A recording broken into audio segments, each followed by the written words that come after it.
تمام تعریفیں اللہ کے لیے ہیں جو دعا قبول کرنے والا اور پریشانی اور مصیبتوں کو ٹالنے والا ہے۔ ہم اس کی نعمتوں اور احسانات پر اس کی حمد بجا لاتے ہیں اور اس کی پیدا کردہ بلا اور وبا کے شر سے اس کی پناہ چاہتے ہیں۔ وہ جسے چاہتا ہے ان بیماریوں سے دوچار کرتا ہے اور جسے چاہتا ہے ان بیماریوں سے محفوظ رکھتا ہے۔ میں گواہی دیتا ہوں کہ اللہ کے سوا کوئی سچا معبود نہیں، وہ اکیلا ہے، اس کا کوئی شریک نہیں، اسی کے لیے عظمت و تعریف اور عزت و کبریائی ہے اور اسی کو دوام و بقا حاصل ہے۔ اور میں گواہی دیتا ہوں کہ محمد صلی اللہ علیہ وسلم اس کے بندے، رسول، خاتم الانبیاء، صاحب اسراء و معراج اور قیامت کے دن صاحب حوض و قیادت ہیں۔ رسول درود و سلام نازل ہو آپ پر، آپ کے آل و اصحاب پر اور خوشحالی و تنگ دستی میں ان کے نقش قدم کی پیروی کرنے والوں پر۔ اما بعد، یقیناً سب سے بہتر بات اللہ کی کتاب ہے اور سب سے بہتر طریقہ رسول اللہ صلی اللہ علیہ وسلم کا طریقہ ہے۔ سب سے بری بات دین کے اندر نئی بات ایجاد کرنا ہے۔ ہر بدعت گمراہی ہے اور ہر گمراہی کا انجام جہنم ہے۔ اللہ کے بندو، میں اپنے آپ کو اور آپ سبھی لوگوں کو تقوی اختیار کرنے کی وصیت کرتا ہوں کیونکہ یہی جائے پناہ ہے، اور سنت نبوی کی پیروی کرنے کی وصیت کرتا ہوں کیونکہ یہی نجات کا ذریعہ ہے۔ ارشاد باری تعالی ہے، اے ایمان والو، اللہ سے ڈرو اور ہر ایک کو یہ دیکھنا چاہیے کہ اس نے کل کے لیے کیا آگے بھیجا ہے، اور اللہ سے ڈرتے رہو، جو کچھ تم کرتے ہو یقیناً اللہ اس سے پوری طرح باخبر ہے۔ اے مسلمانوں، دنیا مصیبت و آزمائش اور امتحان و پریشانی کی جگہ ہے۔ یہ مصیبتوں اور تکلیفوں کا گھر ہے۔ درد و سزا، صحت و بیماری، مرض و عافیت اور شفا و آزمائش کی آماج گاہ ہے۔ یہ زخم و غم، حزن و ملال اور مایوسی و ناامیدی کا مسکن ہے۔ دنیا مومن کے لیے قید خانہ اور کافر کے لیے جنت ہے جو بے شمار ابتلا و آزمائشوں سے بھری ہوئی ہے۔ یہاں اللہ تعالیٰ نیک و بد اور مومن و کافر ہر ایک کو آزماتا ہے۔ یہاں لازمی طور پر تندرستی کے بعد بیماری آتی ہے، جوانی کے بعد بڑھاپا آتا ہے اور مالداری کے بعد فقیری آتی ہے۔ یہ اللہ کا نظام ہے جس میں کوئی تغیر و تبدیلی ممکن نہیں، چاہے سائنس کتنی ہی ترقی کر لے اور خواہ انسان سیاروں اور چاند پر اپنی کمندہی کیوں نہ ڈال دے، اور خواہ سمندر کی گہرائیوں میں کتنے ہی غوطے کیوں نہ لگائے اور وہاں اپنا ٹھکانہ بنا لے، پھر بھی کمی اور کمزوری باقی رہے گی، اور عقل اور علم و عقل، سائنس دانوں کی کمزوری اور عالم کی کمزوری کا اعتراف کرتے رہیں گے۔ ارشاد باری تعالیٰ ہے، اے جنوں اور انسانوں کی جماعت، اگر تم آسمانوں اور زمین کے کناروں سے نکل کر بھاگ سکتے ہو تو بھاگ کر دیکھو، لیکن اس کے لیے تمہیں بہت طاقت چاہیے۔ یقیناً اللہ تعالیٰ کی قدرت، عظمت، مشیت، ارادہ، فیصلہ اور حکمت سب پر غالب ہے۔ ہر چیز اسی کے ہاتھ میں ہے۔ اسی کا حکم پہلے بھی چلتا تھا اور بعد میں بھی چلے گا۔ وہ جو چاہتا ہے وہ ہوتا ہے اور جو نہیں چاہتا وہ نہیں ہوتا۔ وہ جب کسی چیز کے بارے میں ارادہ کرتا ہے تو کہتا کہ ہو جا، تو وہ چیز ہو جاتی ہے۔ پاک ہے وہ ذات جس کے ہاتھ میں ہر چیز کی بادشاہت ہے اور تم اسی کی طرف لوٹائے جاؤ گے۔ اللہ کے بندو، چاہے سختی ہو یا آسانی، تنگی ہو یا فراوانی، ہر حال میں ایک مومن کا فرض یہ ہے کہ وہ اللہ سے توبہ کرے اور اپنے سارے معاملات کو اللہ تعالیٰ کے سپرد کر دے، اللہ تعالیٰ کی پناہ میں آئے اور اس پر بھروسہ کرے، اور جو اللہ پر بھروسہ کرتا ہے تو اللہ اس کے لیے کافی ہو جاتا ہے۔ اور اسے یقین رکھنا چاہیے کہ جو چیز اسے لاحق ہوئی ہے وہ کسی بھی صورت میں اس سے ٹلنے والی نہیں تھی، اور جو اس سے ٹل گئی وہ کسی بھی صورت میں اس سے لاحق ہونے والی نہیں تھی۔ مومن کا معاملہ بڑا عجیب ہے کہ ہر حالت میں اس کے لیے بھلائی ہے۔ اگر اسے خوشی ملتی ہے تو وہ اللہ کا شکر ادا کرتا ہے، بس اس کے لیے بھلائی کا باعث بن جاتی ہے، اور اگر اسے تکلیف پہنچتی ہے تو وہ صبر کرتا ہے اور اس میں بھی اس کی بھلائی ہے۔ ارشاد باری تعالیٰ ہے، کوئی بھی مصیبت جو زمین میں آتی ہے یا خود تمہارے نفوس کو پہنچتی ہے وہ ہمارے پیدا کرنے سے پہلے ہی ایک کتاب میں لکھی ہوئی ہے، اور یہ بات بلا شبہ اللہ کے لیے بہت آسان ہے، اور یہ اس لیے ہے تاکہ تمہیں جو کچھ نہ مل سکے اس پر تم غم نہ کیا کرو، اور جو کچھ تو اللہ تمہیں دے دے اس پر اترایا نہ کرو، اور اللہ کسی بھی خود پسند اور فخر کرنے والے کو پسند نہیں کرتا۔ لہذا ثواب کی امید کرتے ہوئے اللہ کے فیصلوں پر رضامند رہیں اور اللہ تعالیٰ سے اجر و ثواب کی امید رکھیں، قضاء و قدر کو تسلیم کریں اور مصیبت و تکلیف پر اللہ تعالیٰ کے پاس ثواب کا یقین کامل رکھیں اور صبر کرنے والوں کو خوشخبری دے دیں کہ جنہیں جب کوئی مصیبت آتی ہے تو فوراً کہہ اٹھتے ہیں کہ ہم خود بھی اللہ ہی کی ملکیت ہیں اور اسی کی طرف لوٹ کر ہمیں جانا ہے. ایسے ہی لوگوں پر ان کے رب کی طرف سے عنایات اور رحمتیں برستی ہیں اور ایسے ہی لوگ ہدایت یافتہ ہوتے ہیں.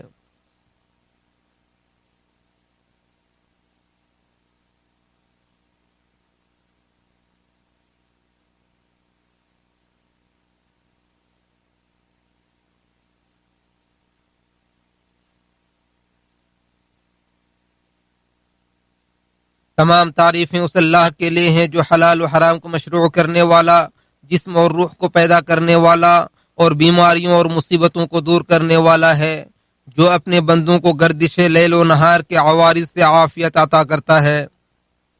اسی نے ابتلا و آزمائش کو رحمت، درجات کی بلندی اور گناہوں کے کفارے کا ذریعہ بنایا، بیماری کو اجر و ثواب اور گناہوں سے پاکی کا سبب بنایا. لہذا صحت و عافیت کی حالت میں اس کی شکر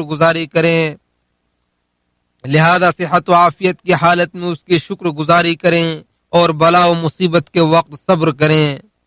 درود و سلام نازل ہو ہمارے نبی محمد صلی اللہ علیہ وسلم پر اور ان کے آل و اصحاب اور تابعین پر.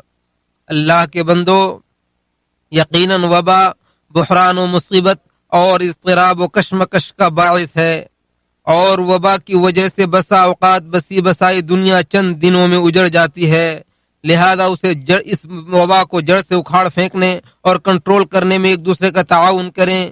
سعد بن ابی وقاص رضی اللہ عنہ سے روایت ہے کہ انہوں نے اسامہ بن زید رضی اللہ عنہ سے پوچھا کہ تم نے تعاون کے سلسلے میں رسول اللہ صلی اللہ علیہ وسلم سے کیا سنا ہے؟ تو اسامہ رضی اللہ عنہ نے کہا کہ میں نے رسول اللہ صلی اللہ علیہ وسلم کو فرماتے ہوئے سنا کہ تعاون ایک عذاب یا مصیبت ہے جسے بنی اسرائیل پر یا تم سے پہلی قوموں پر بھیجا گیا تھا. لہذا جب تم کسی جگہ کے بارے میں سنو کہ وہاں تعاون پھیلا ہوا ہے تو وہاں مت جاؤ، اور جب ایسی جگہ پر تعاون پھیلے جہاں تم موجود ہو تو اس سے فرار اختیار کرتے ہوئے وہاں سے نہ نکلو. مسلم شریف. اے مسلمانوں، افواہ پھیلانے، جھوٹی خبریں عام کرنے، لوگوں کو خوف و ہراس میں مبتلا کرنے اور کسی کا مذاق اڑانے سے گریز کریں اور عافیت پر اللہ تعالیٰ کا شکر ادا کریں. بلا و مصیبت کی زد میں آنے سے بچیں، مرض پھیلنے کے اسباب سے اجتناب کریں، وبا پھیلنے کی جگہوں سے دور رہیں، اللہ تعالیٰ سے صحت و تندرستی اور شفا یابی کی دعا کریں، یہ اذکار اور دعاؤں سے خود کی حفاظت کریں اور اللہ کی ذات سے کبھی بھی نا امید نہ ہوں.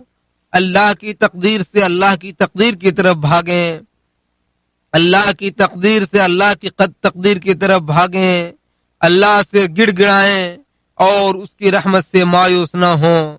کسی شاعر نے کہا ہے، اے غم میں مبتلا انسان، یقیناً غم دور ہونے والا ہے، لہذا تم خوش ہو جاؤ کیونکہ اسے دور کرنے والا اللہ ہے. مایوسی بسا اوقات انسان کو توڑ کر رکھ دیتی ہے، لہذا تم کبھی مایوس نہ ہونا کیونکہ اللہ ہی ہمارے لیے کافی ہے. اللہ ہی مصیبت کے بعد آسانی لاتا ہے، اللہ ہی مصیبت کے بعد آسانی لاتا ہے، لہذا تم گھبراؤ نہیں کیونکہ مصیبت دور کرنے والا اللہ ہے. جب تم آزمائش میں مبتلا ہو تو اللہ پر بھروسہ رکھو، اس سے راضی ہو جاؤ کیونکہ آزمائش سے نجات دینے والا اللہ ہے، جب اللہ تعالیٰ کوئی فیصلہ کرے تو اس کی تقدیر کو تسلیم کرو کیونکہ اللہ کے فیصلے کے خلاف انسان کا کوئی حیلہ کام نہیں آتا. اللہ کی قسم، اللہ کے سوا تمہارا کوئی نہیں ہے، بس اللہ ہی تمہارے لیے کافی ہے اور ہر چیز میں اللہ تمہارے ساتھ ہے. اے غم میں مبتلا انسان، یقیناً غم دور ہونے والا ہے، لہذا تم خوش ہو جاؤ کیونکہ اسے دور کرنے والا اللہ ہے. اے اللہ، اے مصیبتوں کو دور کرنے والے، اے دعاؤں کو سننے والے، تو ہم سے بلا و مصیبت کو ٹال دے، بیماری کو اٹھا لے، جلد از جلد شفا دے، اس کی دوا پیدا فرما. تیرے سوا کوئی سچا معبود نہیں، تیری ذات پاک ہے، یقیناً ہم ہی ظالم تھے. اے اللہ، تو ہمارے اس ملک سے خصوصاً اور تمام مسلم ممالک سے عموماً مہنگائی، وبا، سود، زنا، زلزلہ، آزمائش اور ظاہری و باطنی فتنے کا خاتمہ فرما دے. اے اللہ، اے بادشاہوں کے بادشاہ، ہماری پیشانیاں تیرے ہاتھ میں ہیں، ہمارے بارے میں تیرا حکم جاری و ساری ہے، ہمارے بارے میں تیرے فیصلے مبنی بر عدل ہیں، ہم تجھ سے تیری برے فیصلوں سے، بدبختی سے، دشمن کی ہنسی سے، بلا و مصیبت کے نزول سے اور وبا کے انتشار سے تیری پناہ طلب کرتے ہیں۔ اے اللہ، اے عظمت و کبریائی والے، اے بے شمار عطا کرنے والے، تو ہی ہمارے لیے کافی ہے اور تو بہترین نگہبان ہے۔ تو ہمارے تمام امور کی اصلاح فرما اور پلک جھپکنے کے برابر بھی تو ہمیں ہمارے نفسوں کے حوالے نہ فرما۔ ہم تجھ سے ایسی سلامتی چاہتے ہیں جس کے بعد کوئی پریشانی نہ ہو، ایسی رضا چاہتے ہیں جس کے بعد کوئی ناراضگی نہ ہو، اور ایسی کشادگی چاہتے ہیں جس کے بعد کوئی غمی نہ ہو۔ اے اللہ، ہم نے تجھ پر ہی بھروسہ کیا ہے، تیری ہی طرف رجوع کرتے ہیں اور تیری جانب لوٹ کر جانا ہے۔ ہم اپنے نفسوں کی برائی سے تیری پناہ چاہتے ہیں اور ایسے تمام چوپایوں کے شر سے تیری پناہ چاہتے ہیں جو مکمل طور پر تیرے کنٹرول میں ہے۔ اے اللہ، اے اللہ، تو ہمارے حکمراں خادم حرمین شریفین کو اپنی خصوصی توفیق عطا فرما اور اپنی جانب سے ان کی مدد فرما۔ اے اللہ، تو انہیں اور ان کے ولی عہد کو اپنی پسندیدہ اور مرضی کے کام کی توفیق عطا فرما۔ اے دعاؤں کے سننے والے، اے تمام تیری ذات پاک ہے اور درود و سلام نازل ہو نبیوں پر، اور تمام قسم کی تعریف اللہ رب العالمین کے لیے ہیں۔ اے اللہ، تو محمد صلی اللہ علیہ وسلم اور ان کے تمام آل و اصحاب پر درود و سلام نازل فرما۔